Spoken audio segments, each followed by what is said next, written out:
பொறுமையா சொல்றாங்க. இதுக்காகவே நாங்க 2500 ரூபாய்க்கு ஆஃபர் பண்றோம்ப்பா. சொல்லுங்க, மத்த எக்ஸ்போ எல்லா பக்கமும் போயிருக்கீங்கல்ல, நம்ம எக்ஸ்போ எப்படி இருந்துச்சு? நல்லா இருந்துச்சு. வந்த கஸ்டமர் நல்லா கவனிக்கிறாங்க. ஃபர்ஸ்ட் நீங்க எவ்வளவு அழகா பேசி நம்ம இன்னும் வாங்கணும் தான் இருக்க தவிர போறதுக்கு மனசும் இல்லைங்க. பொருள் நல்லா இருக்கு. ஜூஸ்லாம் குடிச்சிங்களா?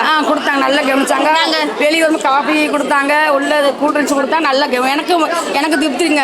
நாங்க எப்படி தெரியல, எனக்கு நல்லா இருக்குது. நாங்க சொன்ன மாதிரியே ஆஃபர்ல கொடுத்தோமா? கண்டிப்பா கொடுத்தீங்க. நாங்க கொடுத்த எல்லா ப்ராடக்ட்டுமே கம்பெனி மெயின் உங்களுக்கு தான் நன்றி சொல்லுவேன். கீழே அந்த கேமராக்காரங்களுக்கு ஏன்னா ஐயோ அப்பா இந்த இடத்த விட்டு போகலாமா அப்படிங்க. ஆனால் இப்போ இன்னும் நாளைக்கு வாங்கலாமா ஒரு இன்ட்ரெஸ்ட் தோணுது.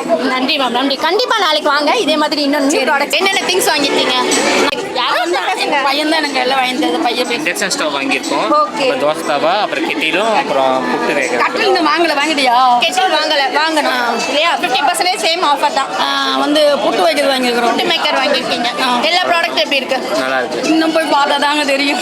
நீங்க நல்லா இருக்குது. இங்கே வாங்கிட்டோம், மனசு கொஞ்சம் நிம்மதியாக. எல்லாமே கம்பெனி ப்ராடக்ட்ஸ் வாரண்டி கேரண்டியோட 50% ஆஃபர்ல தானே கொடுக்குறோம். உங்களுக்கு ஹாப்பி தானே? சந்தோஷமா இருக்குதுங்க. சூப்பருங்க. ஓகே, நீங்க தான் கை கொடுக்கணும். Okay, super.